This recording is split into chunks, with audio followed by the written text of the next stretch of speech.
This last week, Holden and Kia became the first two Australian brands that removed their advertising from YouTube. And globally, there's a whole bunch of major brands that are taking their ads off the platform because they don't want to be seen alongside unsavoury content that proliferates the platform.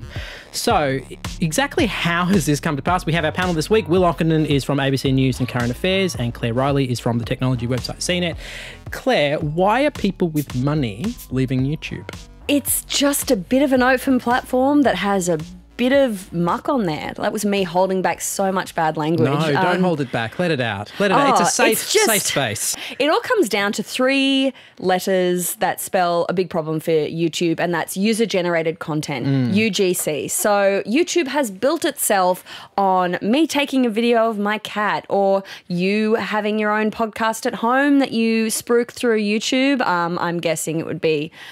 I was trying to think of some awesome name for it, but I assume you have your own home podcast that you broadcast on YouTube. If I didn't before, I'm sure they will now. Yeah, it's a great open platform. It's democratized video for the whole world. But as a result of that, anytime you open things up, you're going to get some garbage on there. And boy, oh boy, is there pure, unadulterated garbage from garbage people on YouTube. But is this necessarily a new problem, Will? Because I feel like this has been the day dot of the internet. Yeah, I was thinking about this before. It's like user-generated content, the debates around it, and advertisers wanting clean content to put their brands is something that we have been talking about for years, ever since Decades. USG was was an acronym that was invented probably by marketing people themselves. I think it's a confluence of factors. I think it's anytime you see a couple of big brands pull out, and we've seen it anytime there's a gaffe on TV or a newspaper publishes something that people don't agree with, it's the brand saying, you know what, we've also pulled our advertising because we care about our image and we care about X issue that's been made an issue today. We're also seeing the kind of rise of user gen, but also the rise of programmatic advertising. For people that don't know, programmatic advertising is huge amongst advertising and media types, but what actually is it? So it's essentially, imagine I have a web page, clairesbeauty.net. Oh, it's examples that really make this come to life. My example game is terrible today. I'm sorry, guys. But my website, I have a number of beautiful banner ads, and I might sell that to Sephora or Telstra or a number of big brands that I'm not allowed to mention on ABC, I just remembered.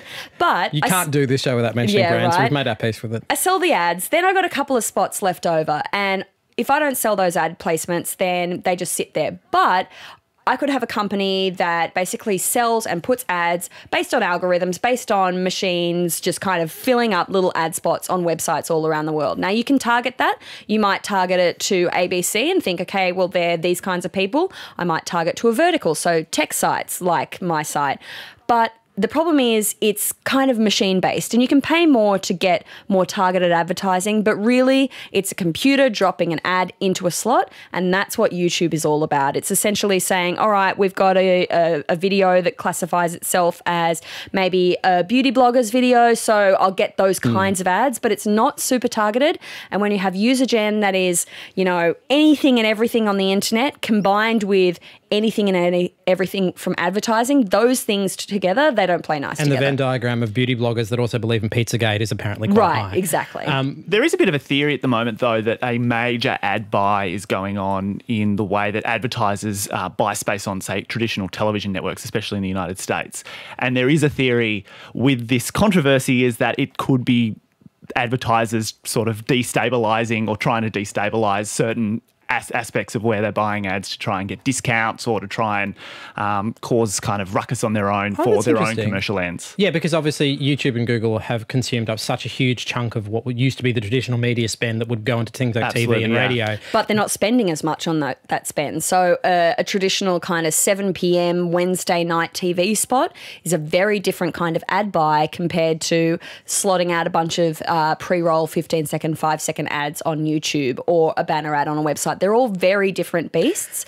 So I think it's a changing landscape. What can YouTube actually do, Will, to solve this problem? They could probably give their advertisers better tools as to know where they're going where the ads are going. And I think that they promised that they would start doing this once advertisers started pulling out their ad spend. Funny how that works. Yeah, and I think the parent company, I think in the last few weeks has lost billions off its, like Alphabet or Google Corp has lost billions off its stock prices. Investors got a little bit worried about about these major brands going as well. Conspiracy theory. Oh, love it. Bring it. So we saw late on Friday that the Australian government announced that it was going to pull out advertising from YouTube, and it came under the advisement of its ad agencies saying you don't want to be on YouTube as a platform. Makes sense, you know, for government-endorsed, taxpayer-funded messaging. But they still need to get the messages out there.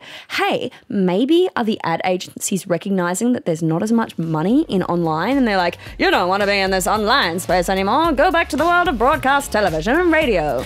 All right, there is lots more of this in the podcast of Download This Show. It's early in the morning. You've got nothing else better on. You might as well download it right now. Thanks, guys. Enjoy the rest of your day.